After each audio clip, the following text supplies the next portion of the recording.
ತಾತ್ವಿಕವಾಗಿ ಬೌದ್ಧರ ವಿಚಾರಗಳನ್ನೆಲ್ಲ ಅವರು ನೆಲಸಮ ಮಾಡಿದ್ರು ಅಥವಾ ಅದಕ್ಕೆ ಅವರು ಉತ್ತರ ಕೊಟ್ಟು ಅಂತ ಕಾವ್ಯಮಯವಾಗಿರೋ ಮಾತುಗಳನ್ನು ತೆಗೆದುಕೊಂಡು ಅವರು ನಾಗಾರ್ಜುನ ಕೊಂಡದಲ್ಲಿದ್ದಂತಹ ಬೌದ್ಧ ಸ್ತೂಪಗಳನ್ನೆಲ್ಲ ನಾಶ ಮಾಡಿದ್ರು. ಅಂಥ ಅಯೋಗ್ಯರಿಗೆ ನಾನು ಕೇಳುವಂಥದ್ದು ಏನು ಅಂತ ಹೇಳಿದ್ರೆ, ಅವ್ರ ಹತ್ರ ಆರ್ಮಿ ಎಲ್ಲಿತ್ತು? ಶಂಕರಾಚಾರ್ಯರ ಹತ್ರ ಆರ್ಮಿ ಅವ್ರ ಕೈನಲ್ಲಿ ಕತ್ತಿ ಎಷ್ಟಿತ್ತು, ಈಟಿ ಎಷ್ಟಿತ್ತು, ಬಂದೂಕ ಎಷ್ಟಿತ್ತು, ಅಥವಾ ತಲವಾರು ಎಷ್ಟಿತ್ತು ಅಂತ ಹೇಳ್ಬೋದಾ ಇವರು?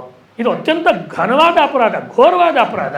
ಶಂಕರಾಚಾರ್ಯರಿಗೆ ಅವರ ವಾದ, ಅವರ ವಿಚಾರ, ಆ ಜ್ಞಾನದ ಖಡ್ಗದಿಂದನೇ ಅವರು ಉತ್ತರವನ್ನು ಕೊಟ್ಟರು. ಉಪನಿಷತ್ತಿನ ಒಂದು ಪರಂಪರೆಯನ್ನು ಔಪನಿಷದಿಕರು ಅವರು ಉಪನಿಷತ್ತಿನ ಪರಂಪರೆಯನ್ನು ಅವರು ಮತ್ತೆ ಜನಗಳಲ್ಲಿ ಹೆಚ್ಚು ವ್ಯಾಪಕವಾಗುವಂತೆ ಮಾಡಿದ್ರು. ಯಾವುದು ಕ್ರಿಶ್ಚಿಯನ್ ಜಗತ್ತಲ್ಲಿ ನಡೀತಿದೆಯೋ, ಯಾವುದು ನಿತ್ಯವಾಗಿ ಇಸ್ಲಾಮಿನ ಜಗತ್ತಿನಲ್ಲಿ ಪರಮತಗಳ ಖಂಡನೆ, ದೂಷಣೆ, ಮರ್ದನ, ಸರ್ವನಾಶ ಎಲ್ಲವನ್ನು ಅವರು ಮಾಡಿದ್ರು ಇನ್ಕ್ವಿಸಿಷನ್ ಹೆಸರಿನಲ್ಲಿ ಮತ್ತು ಜಿಹಾದ್ ಹೆಸರಿನಲ್ಲಿ.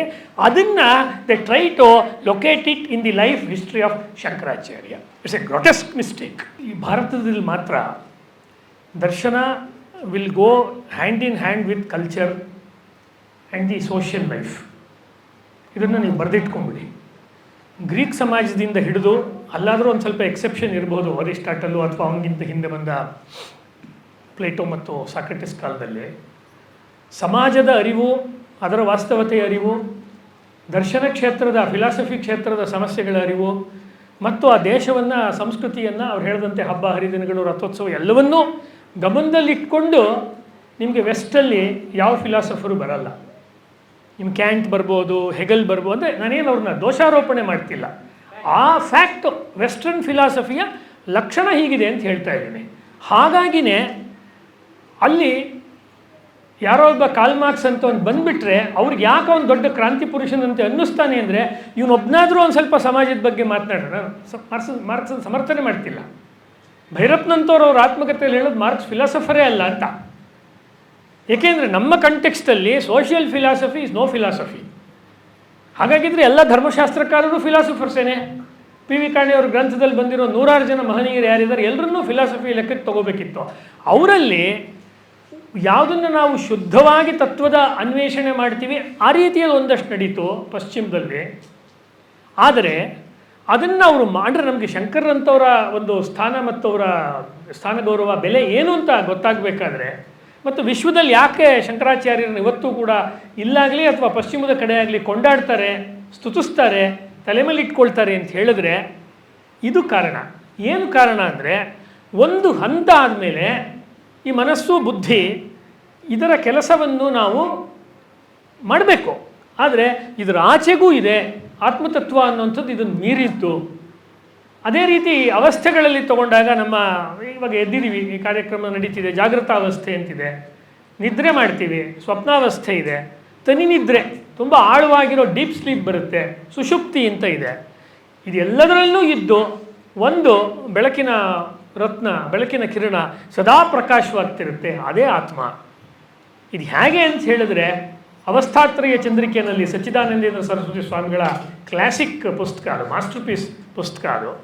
ಅದರೊಳಗಡೆ ಅವ್ರು ಹೇಳೋದು, ಈ ನದಿನಲ್ಲಿ ನೆಟ್ಗಳನ್ನು ಹಾಕಿದರೆ ಮೀನು ಹಿಡಿಯೋಕ್ಕೆ ಬಲೆಗಳನ್ನು ಹಾಕಿದರೆ, ಶಂಕರಾಚಾರ್ಯರಲ್ಲೇ ಬರುವಂಥ ಮಾತು, ಆಗ ಒಂದು ಮೀನು ಈ ಮೊದಲನೇ ಬಲೆ ದಾಟಿ, ಅಂದರೆ ಜಾಗೃತಾವಸ್ಥೆ ಅನ್ನುವ ಬಲೆಯನ್ನು ದಾಟಿ, ಇಮೇಜಿನ್ ಮಾಡ್ಕೊಳ್ಳಿ ಒಂದು ಫ್ಲೋ ಆಫ್ ವಾಟರ್, ಅಲ್ಲಿ ಬಲೆಗಳಿವೆ. ಆ ಬಲೆಗಳನ್ನು ಮೀನು ದಾಟಿ ಅದು ಜಾಗೃತಾವಸ್ಥೆಯನ್ನು ದಾಟಿ, ಬಲೆಯನ್ನು ದಾಟಿ, ಸ್ವಪ್ನಾವಸ್ಥೆಯ ಬಲೆಯನ್ನು ದಾಟಿ, ಸುಷುಪ್ತಿಯನ್ನು ದಾಟಿ ಕೊನೆಗೆ ತಾನು ಮುಟ್ಟಬೇಕಾದಂಥ ಒಂದು ಆನಂದದ ಸ್ಥಿತಿಯನ್ನು ಅದು ಮುಟ್ಟಿ, ಸ್ವಿಮ್ಮಿಂಗಲ್ಲಿ ಬರ್ತಾರಲ್ಲ ಒಂದು ದಡ ಮುಟ್ಟಿ ಬರ್ತಾರೆ, ಅದು ಬಂದುಬಿಡ್ತೀವಿ. ಹಾಗಾಗಿ ಮಲಗಿರೋವಾಗ ಜಗತ್ತಿನಲ್ಲಿ ಯಾರೂ ನಿದ್ರೆಯ ಅನುಭವವನ್ನು ಕೆಟ್ಟ ಅನುಭವ ಅಂತ ಹೇಳಲ್ಲ. ಅಂದರೆ ನಮಗೆ ನಿದ್ರೆಯಲ್ಲಿ ಆಗುವಂಥ ಟೋಟಲ್ ಕೆಮಿಸ್ಟ್ರಿ ಅಥವಾ ಸೈಕಾಲಜಿ ಏನಾಗುತ್ತೆ ಅನ್ನೋದನ್ನು ಚೆನ್ನಾಗಿ ನಾವು ನಮ್ಮ ಜೀವನವನ್ನೇ, ನಮ್ಮಗಳ ಅನುಭವವನ್ನೇ ಆಧಾರವಾಗಿ ಇಟ್ಕೊಂಡು ನೋಡಿದ್ರೆ, there is the key to Shankaracharya. ದೈವ ಕೇಂದ್ರಿತ ಅಲ್ಲ, ಶಾಸ್ತ್ರವು ಅದಕ್ಕೆ ಒಂದು ಒರೆಗಲ್ಲು ಅಥವಾ ಅದಕ್ಕೊಂದು ಒದೆಗಲ್ಲು ಹೊರತು ನಿನಗನುಭವ ಆಯಿತಾ, ನಿನ್ನ ಅನುಭವದಲ್ಲದನ್ನು ತಂದ್ಕೊಂಡ್ಯಾ ಅಂತ. ಯಾಕೆ 1200 ಅಥವಾ 1300 ವರ್ಷ ಆದರೂ ಶಂಕರಾಚಾರ್ಯರು ಕೊಟ್ಟಂಥ ಹೊಳಹು, ಆ ದರ್ಶನ ಇವತ್ತಿಗೂ ಕೂಡ ಜಗತ್ತಿನಲ್ಲಿ ಅದು ಒಪ್ಪಿತವಾಗಿದೆ ಮತ್ತು ತುಂಬ ಜನ ಅದನ್ನು ಅನುಸಂಧಾನ ಮಾಡ್ತಾರೆ ಅಂತ ಹೇಳಿದ್ರೆ, ಅವ್ರು ಹೇಳಿದ್ರು ಅಂತಲ್ಲ, ನನಗದು ಅನುಭವಕ್ಕೆ ಬರ್ತಾ ಇದೆ. ಮುಂದೆ ನೀವು ಅಲ್ಲಮ ಪ್ರಭುಗಳ ವಚನದಲ್ಲಿ ತಗೊಳ್ಳಿ, ನಾನೆಂಬುದು ಪ್ರಮಾಣ, ನೀನೆಂಬುದು ಪ್ರಮಾಣ, ಸ್ವಯಂ ಎಂಬುದು ಪ್ರಮಾಣ, ಗುಹೇಶ್ವರನೆಂಬುದು ಅಪ್ರಮಾಣ. ಗುಹೇಶ್ವರನ ಬಗ್ಗೆ ಹೇಳಬೇಕಾದ್ರೆ ಗುಹೇಶ್ವರನೆಂಬುದು ಉಳಿಮುಟ್ಟದ ಲಿಂಗ, ಮಾತೆಂಬುದು ಶಬ್ದದ ಎಂಜಲು ಅಂತ ಅವನು ಏನು ಹೇಳ್ತಿದ್ದಾನೆ, ಉಪನಿಷತ್ತಾದಿಯಾಗಿ ಯಾವುದನ್ನು ಅನಿರ್ವಚನೀಯ ಮಾತಿನಲ್ಲಿ ಹೇಳೋಕ್ಕಾಗಲ್ಲಪ್ಪ ಇದನ್ನು ಅಂತ ಮಾತು ಸೋತು. ಹಿಂದೆ ಅನಂತಮೂರ್ತಿಯವರು ಒಂದು ಪುಸ್ತಕ ಬರೆದ್ರು, ಮಾತು ಸೋತ ಭಾರತ ಅಂತ. ಆ ಪುಸ್ತಕ ಅಲ್ಲ, ನಮ್ಮ ಅನುಭವವೇ ಅಥವಾ ನಮ್ಮ ಇಡೀ ಇಂದ್ರಿಯ ಲೋಕ, ಮನಸ್ಸು, ತರ್ಕ, ಆಲ್ ಅವರ್ ಇಂಟೆಲಿಜೆನ್ಸ್ ಕೆಪ್ಯಾಸಿಟಿ, ಅದು ಇಟ್ ವಿಲ್ ಬಿಕಮ್ ಒಂಥರ ಆಮ್ಲೆಸ್, ಹತಾಶೆ, ಅದು ಒಂದು ರೀತಿ ತನ್ನ ಶಸ್ತ್ರಾಸ್ತ್ರ ತ್ಯಾಗ ಮಾಡಿದಂಥ ಸ್ಥಿತಿ ಬಂದಾಗ ಕೂಡ ಉಳಿಯುವ ಒಂದು ಸಾಂದ್ರವಾದ ಅನುಭವ ಇದೆಯಲ್ಲ, ಅದು ನಿಜವಾದಂಥ ಅಪರೋಕ್ಷವಾದ ಅನುಭವ ಅನ್ನುವುದನ್ನು ಅವ್ರು ಹೇಳ್ತಾ ಇರೋದು. ಯಾಕೆ ಇದು ಇಷ್ಟು ಕಷ್ಟ ಅಂದರೆ, ನಾವು ಅದನ್ನು ಏಕದಮ್ಮು ನಾವು ಜೀವನದಲ್ಲಿ ಅನುಸಂಧಾನ ಮಾಡೋಕ್ಕಾಗಲ್ಲ ಅನ್ನೋ ಕಾರಣಕ್ಕೆ ಇವುಗಳನ್ನು ನಾವು ಇಟ್ಕೋಬಹುದು ಅಂತಲೇ ಅವರು ಹೇಳ್ತಾರೆ. ಆ ನೆಲೆಯಲ್ಲಿ ಇವತ್ತು ಬಿಡುಗಡೆ ಆದಂಥ ಈ ಸ್ತೋತ್ರ ಸಾಹಿತ್ಯ ಮತ್ತು ಅವ್ರ ಹೆಸರಲ್ಲಿ ಇರಬಹುದು ಅಂತ ಹೇಳಲಾಗುವಂಥ ಸೌಂದರ್ಯಲಹರಿ ವ್ಯಾಖ್ಯಾನ ಎಕ್ಸೆಟ್ರಾ ಅವುಗಳನ್ನು ನೋಡ್ಬೋದು. ಹೊರತು ಶಂಕರರು ನಿಜವಾಗಿಯೂ ನನ್ನ ಒಂದು ಸೀಮಿತ ಓದಿನ ಪ್ರಕಾರ ನಿಜವಾಗಲೂ ನಿಮಗೆ ಶಂಕರರ ಲಿಟ್ರೇಚರ್ ಏನು, ಅದರ ಹೃದಯ ಏನು ಅಂದರೆ ಅದು ಅವರ ಉಪನಿಷತ್ತುಗಳ ವ್ಯಾಖ್ಯಾನದಲ್ಲಿ ಗೀತೆಗೆ ಬರೆದಿರುವ ಸೊಗಸಾದ ವ್ಯಾಖ್ಯಾನ, ಭಗವದ್ಗೀತೆಗೆ ಮತ್ತು ಇದಕ್ಕೆ ಬರೆದಿರುವಂಥ ಬ್ರಹ್ಮಸೂತ್ರಗಳಿಗೆ ಬರೆದಿರೋದು, ಅಲ್ಲಿ ನಮಗೆ ಅದು ಸಿಗುತ್ತೆ. ಉಪನಿಷತ್ತಿನಲ್ಲಿದೆ ಮಾತುಗಳು, ಅಂದರೆ ಅದ್ವೈತದ ವಿಚಾರ ಉಪನಿಷತ್ತುಗಳಲ್ಲಿದೆ ಮತ್ತು ಬ್ರಹ್ಮಸೂತ್ರದಲ್ಲಿದೆ. ಇರುವುದನ್ನು ಕಂಡು ಅದನ್ನು ಪೋಣಿಸಿ ಏಕಸೂತ್ರತೆಯನ್ನು ತಂದು ಅವರು ಜನಗಳ ಮುಂದೆ ಅದನ್ನು ಇಟ್ಟರು. ಇದು ನಮ್ಮ ದೇಶದಲ್ಲಿ ಜೀನಿಯಸ್ ಅನ್ನೋದರ ವ್ಯಾಖ್ಯಾನ. ಯಾವುದೋ ಒಂದನ್ನು ಅವರು ಇಲ್ಲದನ್ನು ಅವರು ಮಾಡೋಕ್ಕಾಗಲ್ಲ, ಯಾವುದೋ 12ನೇ ಗ್ರಹ ಕಂಡುಹಿಡಿದ್ರು ಅಂತಲ್ಲ, ಇದೆಯಲ್ಲ ಇದು ಜನಕ್ಕೆ ಕಾಣಿಸ್ತಿಲ್ಲ. ಮುಂದುವರೆದವ್ರು ಹೇಳೋದು ಯಾವುದು ಇದೆಯೋ ಆತ್ಮವಸ್ತು ನೇರ ಅನುಭವಕ್ಕೆ ಬರ್ತಾ ಇದೆ, ನಾನು ಇದ್ದೀನಿ ಅನ್ನೋದು ನನಗೆ ಪ್ರತಿನಿತ್ಯ ಅನುಭವಕ್ಕೆ ಬರ್ತಾ ಇದೆ. ಮಾತನಾಡ್ಬೇಕಾದ್ರೆ ನಾನು ಹೇಳ್ತೀನಿ, ನಾನು ಇಂಥವನು, ನಾನು ಇಂಥ ಕುಲ, ಇಂಥ ಗೋತ್ರ, ಇಂಥ ಊರು, ಇಂಥ ರಾಷ್ಟ್ರ ಅಂತ. ಆದರೆ ಅದರ ಮೇಲೆ ನೀನು ಯಾರು ಅಂತ ಹೇಳುವಾಗ ನಾನು ನನ್ನ ಇವತ್ತಿನ ಲೆಕ್ಕದಲ್ಲಿ ಹೇಳಿದ್ರೆ ಪಾಸ್ಪೋರ್ಟ್ ಹೇಳ್ತೀನಿ ಅಥವಾ ಆಧಾರ್ ಕಾರ್ಡ್ ನಂಬರ್ ಹೇಳ್ತೀನಿ. ನಾನು ಅಂದರೆ ನನ್ನ ಫಿಸಿಕಲ್ ಎಂಟಿಟಿ ಆಯಿತು. ನಾನು ಅಂದರೆ ನಾನು ಓದಿರೋ MA PhD ಪುಸ್ತಕ ಬರೆದಿದ್ದೋ ಇವುಗಳ ಲೆಕ್ಕದಲ್ಲಿ ನನ್ನ ಮಾನಸಿಕವಾದ ಒಂದು ಅಸ್ತಿತ್ವವನ್ನು ನಾನು ಅಂತ ಹೇಳ್ತೀನಿ, ಅಥವಾ ನನ್ನ ಬಯೋಲಾಜಿಕಲ್ ಜೈವಿಕವಾದ ಅಸ್ತಿತ್ವ ಹೇಳ್ತೀನಿ. ನಾನು ಗಂಡು, ನಾನು ಹೆಣ್ಣು, ನಾನು ತೃತೀಯ ಲಿಂಗಿ ಅಂತ ಹೇಳ್ತೀನಿ. ಇವತ್ತು ಅದು ಒಂದು ಬಂದಿದೆ, ಥರ್ಡ್ ಜೆಂಡರ್ ಬಂದು ಹೇಳ್ತೀನಿ. ಇದೆಲ್ಲವನ್ನೂ ನಾವು ನಿಜವಾಗಿಯೂ ಯಾವುದು ನಾನು ಅಂತ ಇದೆಯೋ ಅದರ ಮೇಲೆ ಆರೋಪಿಸ್ಕೊಂಡಿದ್ದೀವಿ. ಇದನ್ನವರು ಅಧ್ಯಾಸ ಅಂತ ಕರೆದ್ರು. ಇದ್ದದ್ದನ್ನು ನಾವು ಇಲ್ಲವೆಂತ, ಇರುವುದನ್ನು ನಾವು ನಿರಾಕರಿಸ್ತಾ ಇದ್ದೀವಿ ಮತ್ತು ಇಲ್ಲದ್ದನ್ನು ಇರುವುದರ ಮೇಲೆ ಆರೋಪ ಮಾಡ್ತಾ ಇದ್ದೀವಿ. ಇದು ಮಿಥ್ಯಾರೋಪ. ಇದರಿಂದ ನಮಗೆ ಅವಿದ್ಯೆ ಅನ್ನೋದು ಕವ್ಕೊಂಡಿದೆ. ಈ ಅವಿದ್ಯೆಯ ಒಂದು ಪರದೆ ಹರಿದ್ರೆ ನಮಗೆ ನಮ್ಮ ನಿಜವಾದ ಒಂದು ಐಡೆಂಟಿಟಿ, ಈ ವಿಶ್ವವನ್ನೆಲ್ಲ ವ್ಯಾಪಿಸಿರುವ ಒಂದು ಐಡೆಂಟಿಟಿಯನ್ನು ಯಾವುದು ಪರಬ್ರಹ್ಮ ಅಂತ ಹೇಳ್ತೀವಿ, ಇವೆರಡು ಬೇರೆ ಅಲ್ಲ. ಹೀಗಾಗಿ ನಾನು ಇಂದ್ರಿಯ ಅಲ್ಲ, ಮನಸ್ಸಲ್ಲ, ಬುದ್ಧಿ ಅಲ್ಲ, ಅದಲ್ಲ, ಇದಲ್ಲ, ಗುರು ಅಲ್ಲ, ಶಿಷ್ಯ ಅಲ್ಲ ಅಂತ ಹೇಳುವಂಥ ಅವರ ಏನು ಸ್ತೋತ್ರ ಸಾಹಿತ್ಯ ಇದೆ ಅವೆಲ್ಲ ಹಿನ್ನೆಲೆಯಲ್ಲಿ ಬರುತ್ತೆ. SK ರಾಮಚಂದ್ರಾಯರು ಶಂಕರ ಆ್ಯಂಡ್ ಅಧ್ಯಾಸ ಭಾಷ್ಯ ಅಂತ ತುಂಬ ಸೊಗಸಾದ ಪುಸ್ತಕ ಬರೆದಿದ್ದಾರೆ. ಕನ್ನಡಕ್ಕೂ ಕೂಡ ಅದು ಅನುವಾದ ಆಗಿದೆ. ಶಂಕರಾಚಾರ್ಯರು ಬ್ರಹ್ಮಸೂತ್ರದಲ್ಲಿ ಅದ್ವೈತವನ್ನು ಹೇಳ್ತಾರೆ ಅನ್ನೋದು ಭಾಳ ಪಾಪ್ಯುಲರ್ ಆಗೆಲ್ಲ ಹೇಳಿದ್ರು, ಅದ್ವೈತವನ್ನು ಪ್ರವರ್ತನೆ ಮಾಡಿದ್ರು ಇತ್ಯಾದಿಗಳೆಲ್ಲ ಹೇಳಿದ್ರು. ಅವ್ರ ಫೋಕಸ್ ಇರೋದು ನಮಗೆ ಕಾಣಿಸ್ತಿಲ್ವಲ್ಲ. ಇದು ತುಂಬ ಮಜಾ ಅನಿಸುತ್ತೆ. ಇರೋದು ನಮಗೆ ಕಾಣಿಸ್ತಿಲ್ಲ, ಇಲ್ಲದ್ದೆಲ್ಲವನ್ನೂ ನಾವು ಅದರ ಮೇಲೆ ಆರೋಪಿಸ್ತಾ ಇದ್ದೀವಿ. ಅದು ಹೇಗೆ ಅನ್ನುವುದನ್ನು ಅವರು ಅಧ್ಯಾಸ ಪ್ರಕರಣದಲ್ಲಿ ಅವರ ಬ್ರಹ್ಮಸೂತ್ರ ಭಾಷ್ಯಕ್ಕೆ ಅಧ್ಯಾಸ ಭಾಷ್ಯ ಅಂತಲೇ ಹೆಸರು. ಪಾಪ್ಯುಲರಾಗಿ ಅದನ್ನು ಬ್ರಹ್ಮಸೂತ್ರಕ್ಕೆ ಬರೆದ ಭಾಷ್ಯ ಅಂತ ಹೇಳಿದ್ರು, ಅಧ್ಯಾಸ ಪ್ರಕರಣ ಅಂತಲೇ ಇದೆ. ಅಂದರೆ ಶಂಕರಾಚಾರ್ಯರ ಬಗ್ಗೆ ಮಾತನಾಡುವಾಗ ನಾವು ಪಾಪ್ಯುಲರ್ ಆಗಿರೋ ಕಥೆಗಳೆಲ್ಲ ಇದೆಯಲ್ಲ ಅದನ್ನು ಹೇಳೋಣ. ಸಮಾಜದಲ್ಲಿ ಆ ಕಥೆಗಳು ಬೇಕು. ಅಂದರೆ ಅವ್ರು ಹೋದರು, ಎಲ್ಲೋ ಭಿಕ್ಷೆ ಬೇಡಕ್ಕೆ ಹೋದರು, ಎಲ್ಲೋ ಒಂದು ಕಡೆ ಅವರಿಗೆ ನೆಲ್ಲಿಕಾಯಿ ಸಿಗಲಿಲ್ಲ, ಆಮೇಲೆ ಅವರು ತಪಸ್ ಮಾಡಿದ್ರು, ನೆಲ್ಲಿಕಾಯಿಗಳು ಬಂತು ಅಂತ ಹೇಳೋದಾಗಲಿ, ನದಿನಲ್ಲಿ ಅವರು ಈಜು ಹೊಡಿಬೇಕಾದ್ರೆ ಮೊಸಳೆ ಕಾಲನ್ನು ಹಿಡ್ಕೊಂಡಿತ್ತು, ಆಮೇಲೆ ತಾಯಿಯವರಿಂದ ಸನ್ಯಾಸಿ ಆಗೋದಕ್ಕೆ ಮಾತು ತೆಗೆದುಕೊಂಡ್ರು, ಆಮೇಲೆ ಅವ್ರು ಬಂದು 8ನೇ ವಯಸ್ಸಿನಲ್ಲಿ ಇದರಲ್ಲಿ ಸನ್ಯಾಸಕ್ಕೆ ಹೋದರು. ಇವೆಲ್ಲ ಅವರು ಎಷ್ಟು ದೊಡ್ಡ ವ್ಯಕ್ತಿ ಅಂತ ಸಮಾಜ ಅವರನ್ನು ಆ ರೀತಿ ಕಥೆಗಳ ಮೂಲಕ ನೆನಪಿಟ್ಕೊಂಡಿರೋದಾಯಿತು. ಮುಂದೆ ನಾನು ಭಾಳ ಮುಖ್ಯವಾಗಿ ಬಗ್ಗೆ ತಮಗೆ ಹೇಳಬೇಕಾಗಿದ್ದ ವಿಷಯ ಒಂದು ಇದೆ. ಅದು ಸಾಮಾನ್ಯವಾಗಿ ಶಂಕರಾಚಾರ್ಯರ ಬಗ್ಗೆ ಹೇಳುವಾಗ ಅದು ಬಿಟ್ಟೋಗ್ಬಿಡುತ್ತೆ. ಅಂದರೆ ನಾವು ಶಂಕರ ವಿಜಯಿಗಳು ಈ ಬ್ಯಾಕ್ಗ್ರೌಂಡಲ್ಲಿ ಹೋದಾಗ ಬಿಟ್ಟೋಗ್ಬಿಡುತ್ತೆ. ಅದು ಏನು ಅಂತ ಹೇಳಿದ್ರೆ, ಶಂಕರಾಚಾರ್ಯರು ಇಷ್ಟು ಅದ್ಭುತವಾದಂಥ ಸಾಹಿತ್ಯವನ್ನು ಬರೆದಿದ್ದರೂ ಕೂಡ ಇವತ್ತು ಎಲ್ಲರೂ ಅವರನ್ನು ಭಾಳ ಮೆಚ್ಚಿಕೊಂಡು ಕೊಂಡಾಡ್ತಿದ್ರು ಕೂಡ ಅವರ ಕಾಲದಲ್ಲಿ, ರಾಮಚಂದ್ರಯ್ಯರ ಮಾತನ್ನು ತೆಗೆದುಕೊಂಡು ಹೇಳೋದಾದರೆ, ಅವರ ಕಾಲದಲ್ಲಿ ಮತ್ತು ಬರುವ 200-300 ವರ್ಷಗಳಲ್ಲಿ 400 ವರ್ಷಗಳಲ್ಲಿ ಅವರು ಪಾಪ್ಯುಲರ್ ಆಗಲೇ ಇಲ್ಲ, ಪ್ರಸಿದ್ಧರಾಗಲಿಲ್ಲ. ಇದರಿಂದ ನಮ್ಮ ಭಾರತೀಯ ಹಿಂದೂ ತತ್ವಶಾಸ್ತ್ರಕ್ಕೆ ಏನೆಲ್ಲ ಸಮಸ್ಯೆಗಳು ಬಂತು ಅಂದರೆ ಆ ಫಿಲಾಸಫಿ ಫೀಲ್ಡ್ ಓದೋರಿಗೆ ಚೆನ್ನಾಗಿ ಗೊತ್ತಿರುತ್ತೆ. ನೋಡಿ, ಅದನ್ನು ರಾಮಚಂದ್ರಯ್ಯರು ಹೇಳೋದನ್ನು ನಾನೊಂದು ಉಲ್ಲೇಖ ಮಾಡಿ ಹೇಳ್ತೀನಿ. The important point to bear in mind is that due to some uncertain circumstances Shankara's own works did not for several centuries enjoy the popularity they merited. He does not seem to have been a celebrity until his teachings were criticized and attacked.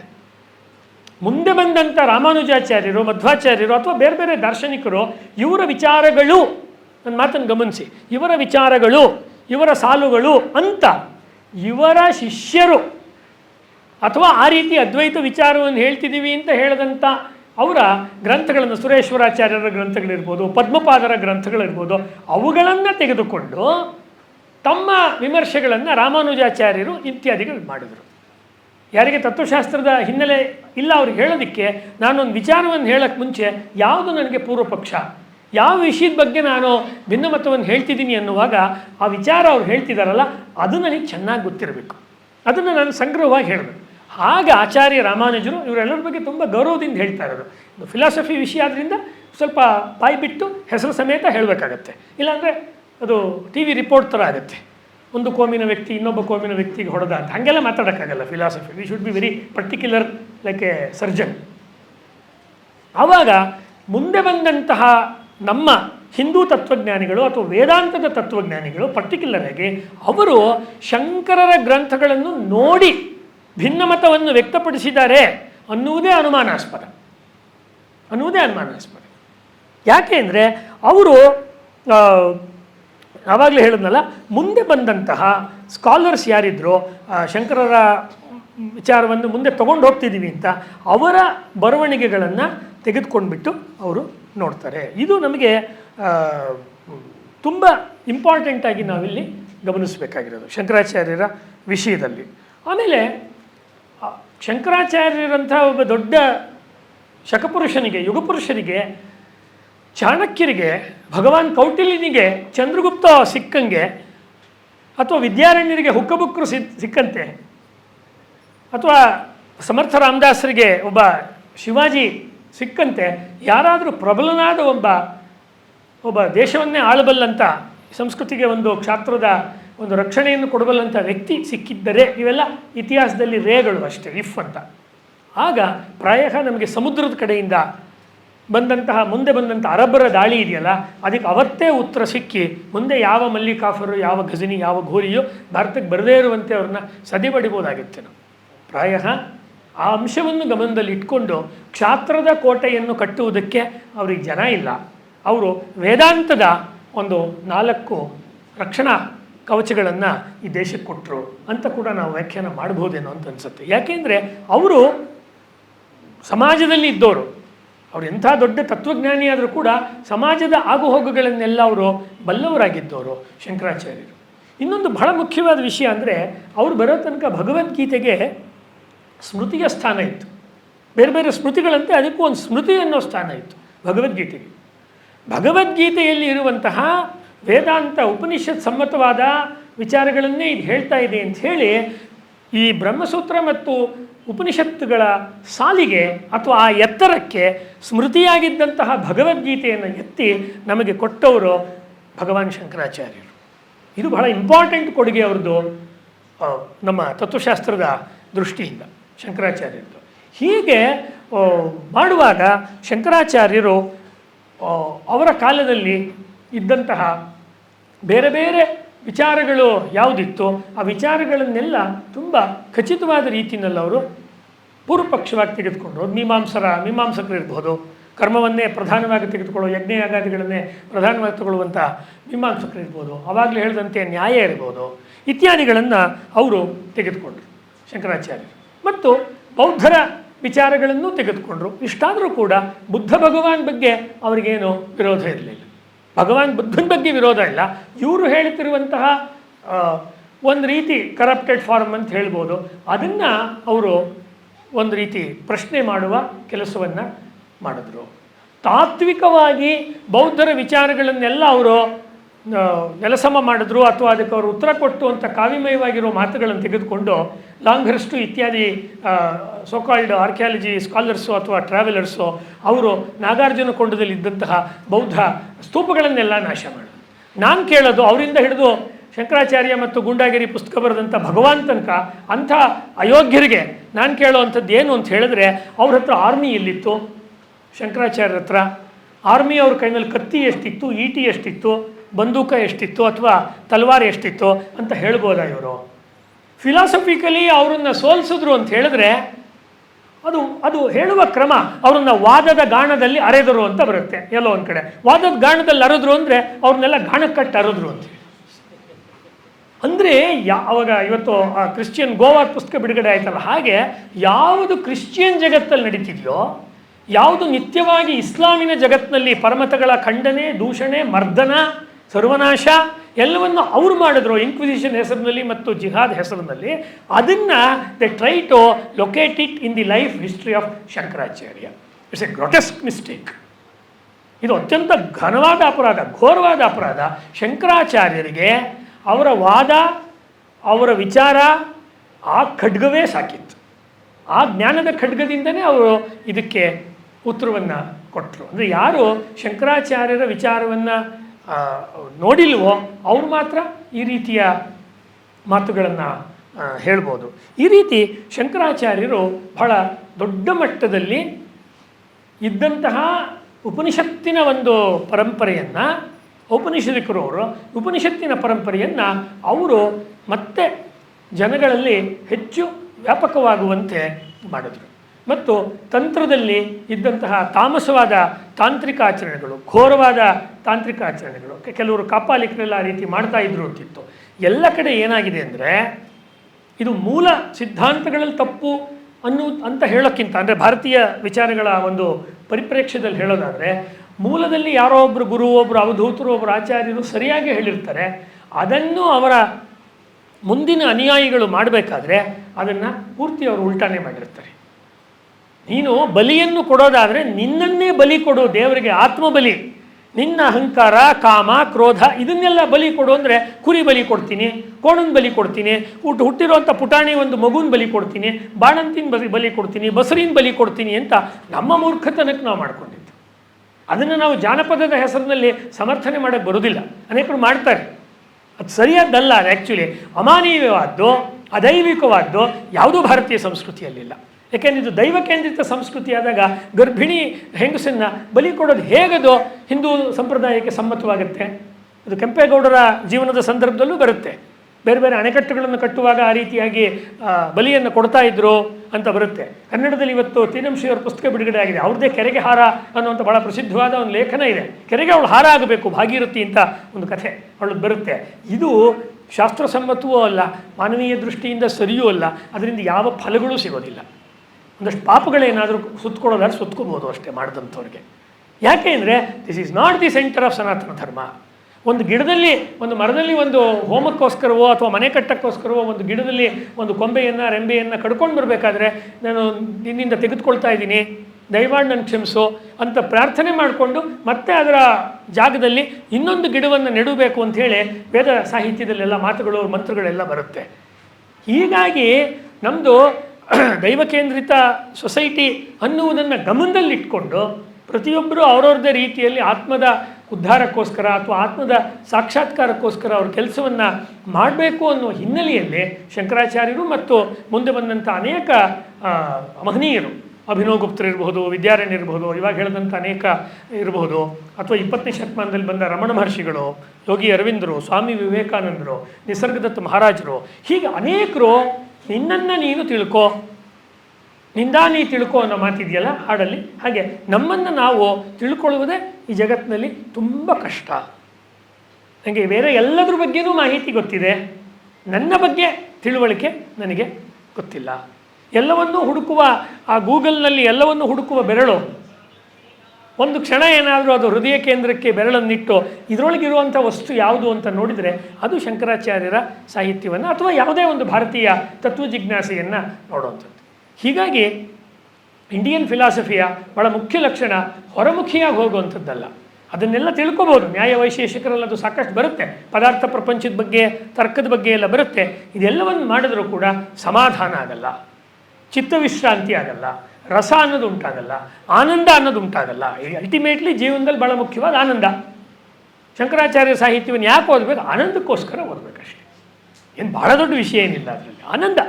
ಆನಂದದಿಂದ ನನ್ನ ಜೀವ ಸಂತುಷ್ಟವಾಗುತ್ತೆ, ನೆಮ್ಮದಿಯಾದಂಥ ಜೀವನವನ್ನು ಮಾಡ್ತೀವಿ. ಇದನ್ನು ಗೌಡಪಾದರು ಅವರ ಗ್ರಂಥದಲ್ಲಿ ಗೌಡಪಾದ ಕಾರಿಕಾದಲ್ಲಿ ಅಲಾತ ಶಾಂತಿ ಪ್ರಕರಣದಲ್ಲಿ ಕೂಡ ತುಂಬ ಚೆನ್ನಾಗೇ ಹೇಳಿದ್ದಾರೆ. ಹೀಗೆ ಶಂಕರಾಚಾರ್ಯರ ಸಾಹಿತ್ಯದ ಬಗ್ಗೆ ಮಾತನಾಡೋದು ಅಥವಾ ಅವ್ರ ಬಗ್ಗೆ ಮಾತಾಡೋದು ಅಥವಾ ಅವ್ರ ಬಗ್ಗೆ ಹೇಳೋದು ಅಂದರೆ ಹೇಗೆ ಅಂದರೆ, he is more known and less understood. ಹೆಚ್ಚು ಜನ ಅವ್ರ ಬಗ್ಗೆ ಮಾತನಾಡ್ತಾನೆ ಇರ್ತಾರೆ. ಬೆಳಗ್ಗೆ ಸಂಜೆ ಅನೇಕ ದೇವಸ್ಥಾನಗಳು, ಅನೇಕ ಊರುಗಳಲ್ಲಿ ಪ್ರವಚನಗಳು ಎಲ್ಲ ನಡೀತಿರುತ್ತೆ. ಅವ್ರು ಏನು ಹೇಳ್ತಾ ಇದ್ದಾರೆ ಅಂತ ಹೇಳೋದಿದೆಯಲ್ಲ, ಸುಮ್ಮನೆ ಉದಾಹರಣೆಗೊಂದು ಹೇಳಿ ನನ್ನ ಮಾತನ್ನು ಮುಗಿಸ್ತೀನಿ. ಅದು ಭಗವದ್ಗೀತಾ ಭಾಷ್ಯದಲ್ಲಿ ಹೇಳುವಂಥದ್ದು. ರಂಗನಾಥ್ ಶರ್ಮರು ಕೂಡ ಅವರು ಶಂಕರಾಚಾರ್ಯರ ಬಗ್ಗೆ ಬರೆದ ಗ್ರಂಥದಲ್ಲಿ ಉಲ್ಲೇಖ ಮಾಡ್ತಾರೆ. ಬೆಂಕಿಯು ಸುಡುವುದಿಲ್ಲ ಅನ್ನುವುದನ್ನು ಸ್ವತಃ ನಿಮಗೆ ವೇದಗಳೇ ಹೇಳಿದ್ರು ಕೂಡ ಅದನ್ನು ಒಪ್ಕೊಳ್ಬೇಡ, ಪರೀಕ್ಷೆ ಮಾಡು. ಯಾಕೆಂದರೆ ಇದು ಅನುಭವಕ್ಕೆ ಸಿಗುವಂಥದ್ದು. ಅನುಭವ ಕೇಂದ್ರಿತ ಅನ್ನುವುದೇ ವೇದಾಂತದ ಭಾಳ ಮುಖ್ಯ ಲಕ್ಷಣ. ಸಚ್ಚಿದಾನಂದೇಂದ್ರ ಸರಸ್ವತಿ ಸ್ವಾಮಿಗಳು ಕೂಡ ಅನುಭವಗಮ್ಯ ವೇದಾಂತ ಅನ್ನೋ ಗ್ರಂಥವನ್ನೇ ಬರೆದಿದ್ದು. ಅನುಭವವೇ ಪ್ರಮಾಣ. ಇಲ್ಲಿ ಮಿಕ್ಕಂಥದ್ದು ಅದಕ್ಕೆ ಪೂರಕ. ಶಾಸ್ತ್ರಗಳ ತಿಳುವಳಿಕೆ, ಅಧ್ಯಯನ, ಮತ್ತೊಂದು ಗುರುಗಳಿಂದ ಉಪದೇಶ, ಇವೆಲ್ಲವೂ ಪೂರಕವೇ ಹೊರತು ನೀನೇ ಅದನ್ನು ಕಂಡುಕೊಳ್ಬೇಕು, ವಿಚಾರ ಮಾರ್ಗದಿಂದ ನೀನೇ ಅದನ್ನು ಕಂಡುಕೊಳ್ಬೇಕು ಅನ್ನೋದನ್ನು ಶಂಕರಾಚಾರ್ಯರು ಹೇಳಿದ್ರಲ್ಲ. ಹಾಗಾಗಿ ನಿಜವಾಗಲೂ ಅದೊಂದು ದೊಡ್ಡ ವೈಚಾರಿಕ ಕ್ರಾಂತಿ. ಅದು ನಮ್ಮ ದೇಶದಲ್ಲಿ ಇಂಟೆಲೆಕ್ಚುಯಲ್ ಅನ್ನುವಂಥ ಹೆಸರಿಗೆ ತುಂಬ ಚೆನ್ನಾಗಿ ಹೊಂದುವಂಥ ಮಾತು ಯಾರ್ದು ಅಂತ ಹೇಳಿದ್ರೆ ಶಂಕರಾಚಾರ್ಯ. ಇದನ್ನು ಓದಿ